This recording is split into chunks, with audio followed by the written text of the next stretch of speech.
Selamat malam, sejahtera, shalom Ibu Bapak, Saudara-saudara Jemaat GPB Sejahtera di DKI Jakarta yang diberkati Tuhan. Salam sehat semua. Mari membaca Alkitab. Pembacaan Alkitab kita di malam hari ini terambil dalam kitab 2 Tawarik, pasalnya yang pertama dan yang kedua. Mari kita siapkan Alkitab kita berdoa. Bapa di sorga, kami mengucap syukur untuk segala penyertaan Tuhan sepanjang hari, bahkan sepanjang sepekan. Engkau sudah beserta dengan kami. Kini malam ini kami semua sebelum memasuki tidur malam, kami akan membaca Alkitab. Karuniakan kepada kami kuasa Roh Kudus-Mu yang akan menuntun dan menguatkan kami di dalam kami membaca Alkitab. Terima kasih Tuhan, kami mau serahkan diri kami dalam kuasa Tuhan. Hanya di dalam nama Yesus kami serahkan doa kami di malam ini. Amin. Pembacaan Alkitab pada malam hari ini diambil dari Kitab 2 Tawarikh pasal yang pertama dan pasal yang kedua. Pasal yang pertama, doa Salomo memohon hikmat. Salomo anak Daud menjadi kuat dalam kedudukannya sebagai raja. Tuhan Allahnya menyertai dia dan menjadikan kekuasaannya luar biasa besarnya. Salomo memberi perintah kepada seluruh Israel, kepada kepala-kepala pasukan 1000 dan pasukan 100, kepada para hakim dan kepada semua pemimpin di seluruh Israel, yakni para kepala puak. Lalu pergilah Salomo bersama-sama dengan segenap jemaat itu ke bukit pengorbanan yang di Gibeon, sebab disitulah kemah pertemuan Allah yang dibuat Musa, hamba Tuhan itu di padang gurun. Tetapi Daud telah mengangkut tabut Allah dari Kiryat Yearim ke tempat yang disiapkannya bagi tabut itu, sebab ia telah memasang kemah untuk tabut itu di Yerusalem. Namun mesbah tembaga yang dibuat Besaleel bin Uri bin Hur masih ada di sana di depan kemah suci Tuhan. Maka di sanalah Salomo dan jemaah itu meminta petunjuk Tuhan.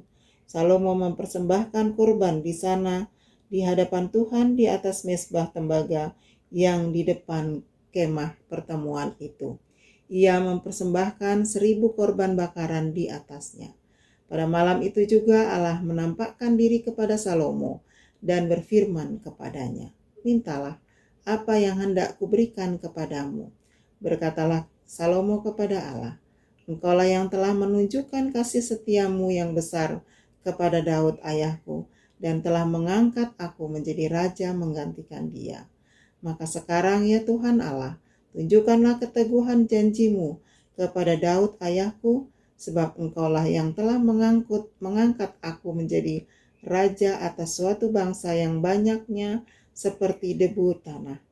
Berilah sekarang kepadaku hikmat dan pengertian, supaya aku dapat keluar dan masuk sebagai pemimpin bangsa ini, sebab siapakah yang dapat menghakimi umatmu yang besar ini?"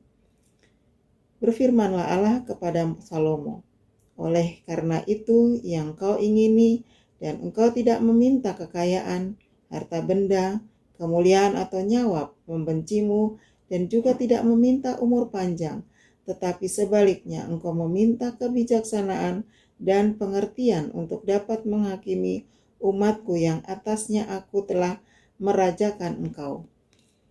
Maka kebijaksanaan dan pengertian itu diberikan kepadamu. Selain itu, aku berikan kepadamu kekayaan, harta benda dan kemuliaan, sebagaimana belum pernah ada pada raja-raja sebelum engkau, dan tidak akan ada pada raja-raja sesudah engkau." Lalu pulanglah Salomo dari bukit pengorbanan yang di Gibeon itu, dari depan kemah pertemuan ke Yerusalem, dan ia memerintah atas Israel.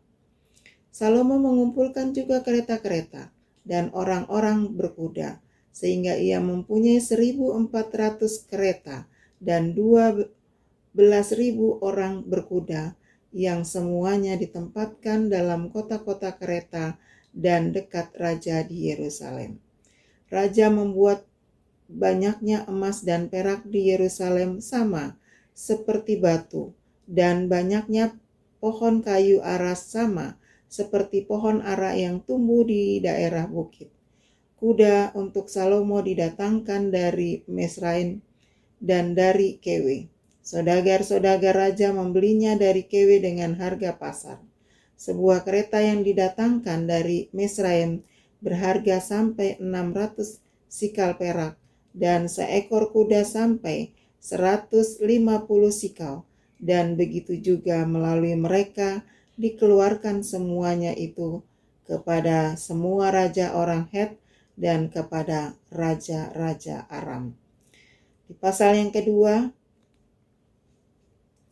persiapan-persiapan untuk mendirikan bait suci. Salomo memerintahkan untuk mendirikan suatu rumah bagi nama Tuhan dan suatu istana kerajaan bagi dirinya sendiri. Dan Salomo menyerahkan 70.000 kuli, 80.000 tukang pahat di pegunungan, dan 3.600 mandur untuk mengawasi mereka itu. Lalu Salomo mengutus orang kepada Huram, raja negeri Tirus, dengan pesan, "Berbuatlah terhadap aku seperti yang kau perbuat terhadap ayahku Daud, ketika engkau mengirim kayu aras kepadanya, sehingga ia dapat mendirikan baginya suatu istana untuk tinggal di situ. Ketahuilah, aku hendak mendirikan sebuah rumah bagi nama Tuhan, Allahku, untuk menguduskan bagi dia, supaya di hadapannya dibakar ukupan dari wangi-wangian, tetap diatur roti sajian dan dipersembahkan korban bakaran pada waktu pagi dan pada waktu petang, pada hari-hari Sabat dan bulan-bulan baru, dan pada perayaan-perayaan yang ditetapkan Tuhan Allah kami. Sebab semuanya itu adalah kewajiban orang Israel untuk selama-lamanya. Dan rumah yang hendak kudirikan itu harus besar, sebab Allah kami lebih besar dari segala Allah. Tetapi siapa yang mampu mendirikan suatu rumah bagi dia, sedangkan langit, bahkan langit yang mengatasi segala langit pun tidak dapat memuat dia? Dan siapakah aku ini, sehingga aku hendak mendirikan suatu rumah bagi dia, kecuali sebagai tempat untuk membakar korban di hadapannya? Maka sekarang kirimlah kepadaku seorang yang ahli mengerjakan emas, perak, tembaga, besi, kain ungu muda, kain kermisi, kain ungu tua, dan yang juga pandai membuat ukiran untuk membantu para ahli yang ada padaku di Yehuda dan di Yerusalem yang telah ditunjuk ayahku Daud. Kirim juga kepadaku kayu aras, sanobar, dan cendana dari gunung Libanon, sebab aku tahu bahwa hamba-hambamu pandai menebang pohon dari Libanon. Dalam pada itu, hamba-hambaku akan membantu hamba-hambamu untuk menyediakan bagiku sejumlah besar kayu, sebab rumah yang hendak kudirikan itu harus besar dan menakjubkan. Dan untuk tukang-tukang yang menebang pohon kuberikan gandum 20.000 kor, jelai 20.000 kor, anggur 20.000 bat, dan minyak 20.000 bat sebagai bahan makanan bagi hamba-hambamu itu. Dan Huram raja negeri Tirus mengirim surat balasan kepada Salomo yang berbunyi, "Karena Tuhan mengasihi umatnya, Ia telah mengangkat engkau menjadi raja atas mereka." Lalu Huram melanjutkan, "Terpujilah Tuhan Allah orang Israel yang menjadikan langit dan bumi, karena itu telah memberikan kepada Raja Daud seorang anak yang bijaksana, penuh akal budi dan pengertian, yang akan mendirikan suatu rumah bagi Tuhan dan suatu istana kerajaan bagi dirinya sendiri. Maka sekarang aku mengirim seorang ahli yang penuh pengertian, yakni Huram Abi, anak seorang perempuan dari Bani Dan, sedang ayahnya orang Tirus.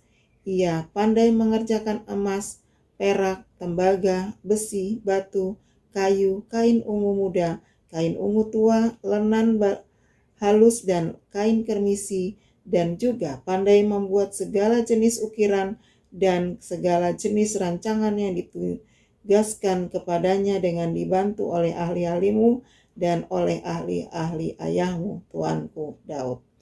Baiklah sekarang tuanku kirim kepada hamba-hamba tuanku gandum dan jelai, minyak dan anggur yang telah tuanku sebutkan itu.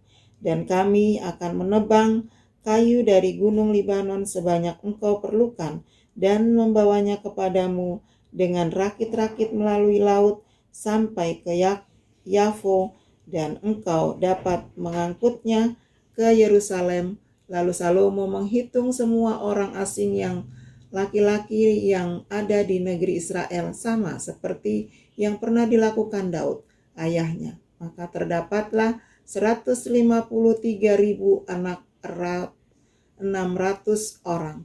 Dan dari antara mereka 70.000 orang dijadikannya kuli, 80.000 orang tukang pahat di pegunungan, dan 3.600 orang mandur yang harus menyuruh orang-orang itu bekerja.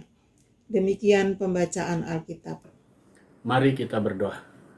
Bapa di sorga, kami bersyukur kepadamu atas segala karunia yang kau berikan hingga malam hari ini.